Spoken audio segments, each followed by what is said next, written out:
So today we're going to be completing word problems using Touch Math.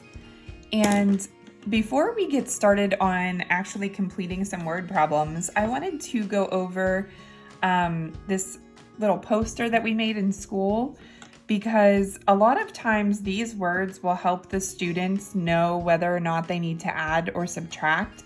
And then once we add in multiplying and dividing, we make posters for those as well. So it might be a good idea as you're completing these to make your own poster for home, because some of the kids really rely on this to know which operation to do. We do talk about, though, like different parts of the word problem, because sometimes these words might be in the problem and that does not mean that you have to subtract or add. So you kind of have to be careful with that, but it is a good indication most of the time about what operation they have to do. So these are our subtraction words listed on our poster, and then here are the addition ones that we came up with. And these are just from completing problems throughout the school year. So in this class, or in this example, they are making the student go ahead and find which keyword they need. They do not do that in all of the problems. And then you'll see, especially the kids that have been doing this for a while, will not have these boxes set up for them. They are going to have to write out their problems. So you're going to want to make sure that whenever they're doing it, you kind of make sure what they need to do, because they may have to do this themselves. So what we'll do is, typically I read the word problem and I'll read it 2 times. The first time they just listen. And then the second time we go through and we highlight important information. So I'm gonna do, Mr. Hill's class went on a field trip to the state capitol and stopped to order some fast food. They ordered 32 hamburgers and went back and ordered 31 more. How many hamburgers did they order? And then they'll go through and I'll say, in all, how many hamburgers did they order? Add, or how many hamburgers did they order? Some.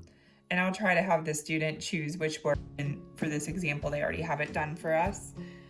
And then once they decide, or they circle in all, I'll say, okay, well, let's look at our poster and let's see which one has in all on it. And they'll go through and identify that it's addition. So then we go through and read it again, and now they're going to highlight the important information.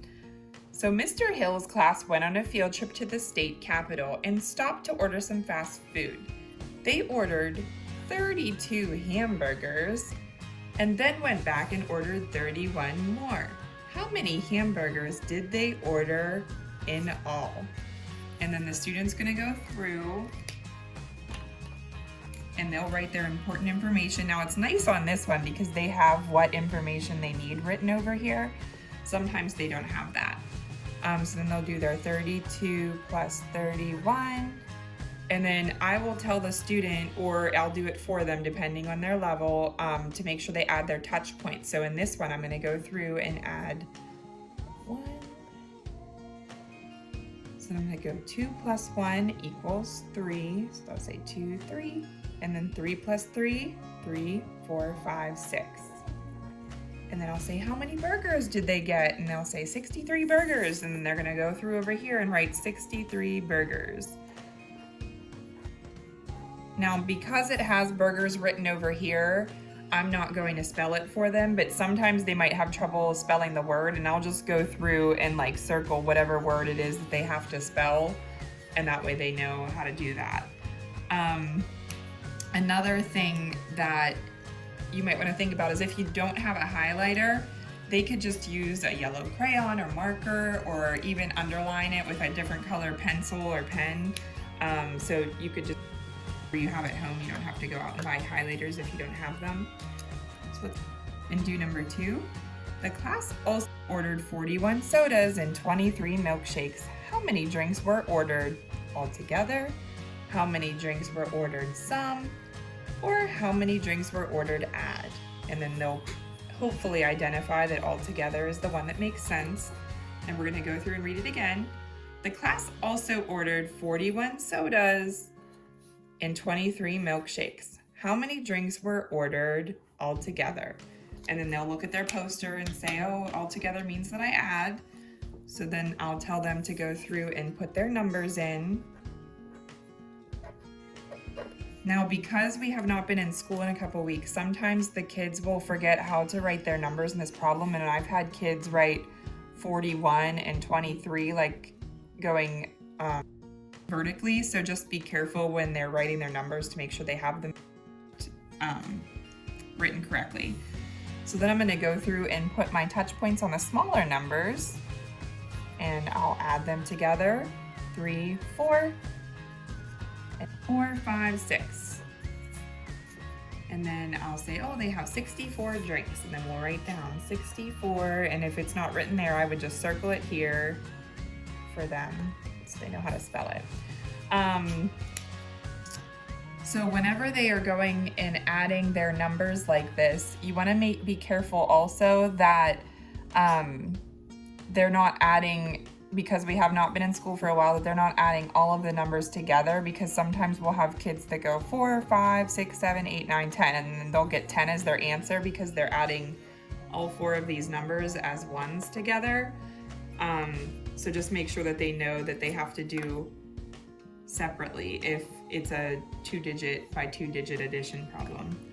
Some of our kids are probably also starting to regroup with their problems, so if they are doing that, they may need to go through and add either a line or a box up here that reminds them to do that.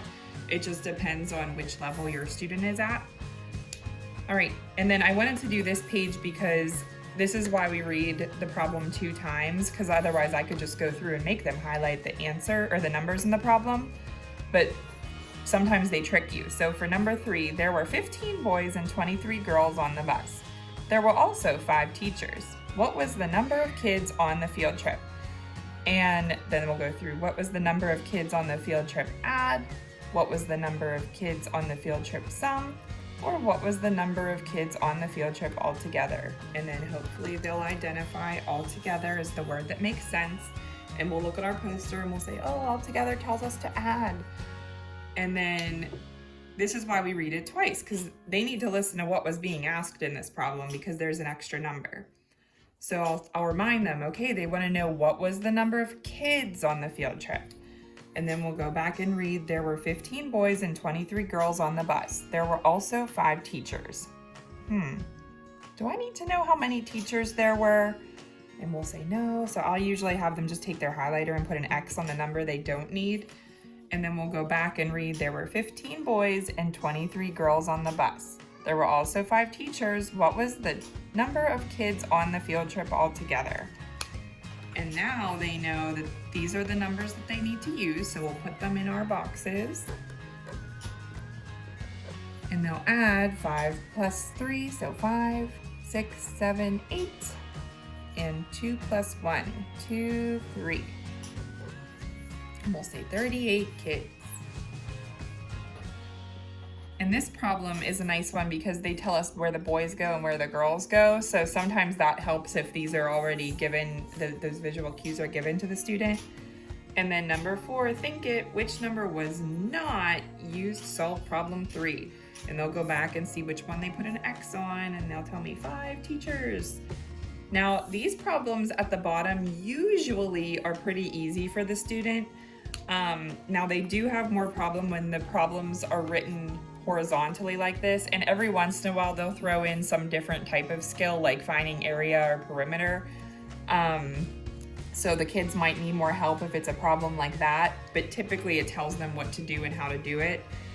So like this one, most of my students could do these 2 problems independently. Now these, because of the way they're written, I'll either tell them to go ahead and write it the way that they're comfortable with, so they would do 65 plus 4, or they could add your ones together. So 5 plus 4 is 9, and then we'll just know 6 plus 0 is 6, so they'll get their answer that way. And then they could do the same thing down here. So add your ones and add your 10s. So I hope that helps with solving word problems.